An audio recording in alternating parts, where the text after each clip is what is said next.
আমরা বারবার করে রাবণ চেঞ্জ করতে চাই না, আমরা লঙ্কা সিস্টেম পরিবর্তন করতে চাই।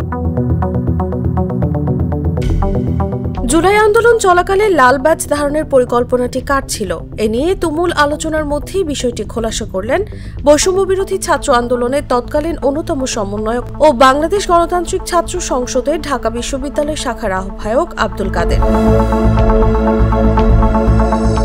তিনি জানিয়েছেন, এই পরিকল্পনা শিবির নেতা এস.এম. ফরহাদের নয়, ছাত্রদল নেতা নাসির উদ্দিন নাসিরের। রোববার রাতে সামাজিক যোগাযোগ মাধ্যমে দেওয়া এক দীর্ঘ স্ট্যাটাসে সে সময়কার পুরো ঘটনা বর্ণনা করেছেন আব্দুল কাদের।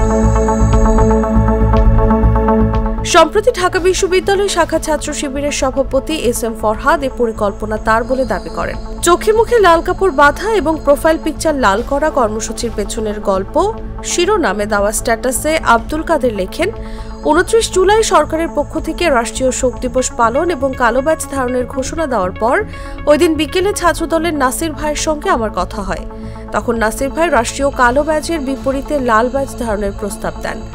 রাকিব ও নাসির ভাইয়ের সঙ্গে এই বিষয়ে আমার একাধিকবার কথা হয়। তিনি লেখেন, পরে আমি সাদিক কায়েম ভাইকে ফোন দিয়ে বিষয়টা জানাই। তিনি বলেন আলোচনা করে আমাকে জানাচ্ছেন। কিছুক্ষণ পর তিনি ফোন দিয়ে সম্মতি দেন। আব্দুল কাদের আরও লেখেন, প্রতিদিন কর্মসূচি ফাইনাল করার আগে আমরা চারজন, আমি, মাসুদ, রিফাত, মাহিন আলোচনা করতাম। শিবির এবং ছাত্রদলের সঙ্গে অনেক সময় গ্রুপ কলে মিটিং করে কর্মসূচি ফাইনাল করতাম। তারই ধারাবাহিকতায় ওই দিনও আমরা নিজেদের মধ্যে আলোচনা করলাম।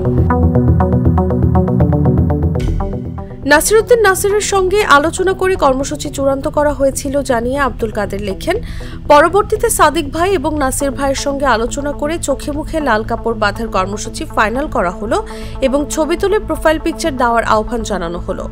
যাদের কাছে লাল কাপড় নেই তারা যেন প্রোফাইল লাল করে। তবে ঢাকা বিশ্ববিদ্যালয় শাখা ছাত্র শিবিরের সভাপতি এস.এম. ফরহাদ ভিন্ন দাবি করেছেন। তার ভাষ্য, লালবাজ ধারণের প্রস্তাব প্রথম তিনি দেন। সম্প্রতি এক সাক্ষাৎকারে ফরহাদ বলেন, রাষ্ট্রীয় শোক ও কালো পতাকার পরিবর্তে লাল ব্যাজ ধারণের প্রস্তাব তিনি প্রথম শিবিরের ঢাকা বিশ্ববিদ্যালয় শাখার তৎকালীন সভাপতি সাদিক কায়েমকে দেন এবং পরে তারা প্রেস বিজ্ঞপ্তি তৈরি করে আন্দোলনের সমন্বয়কদের পাঠান।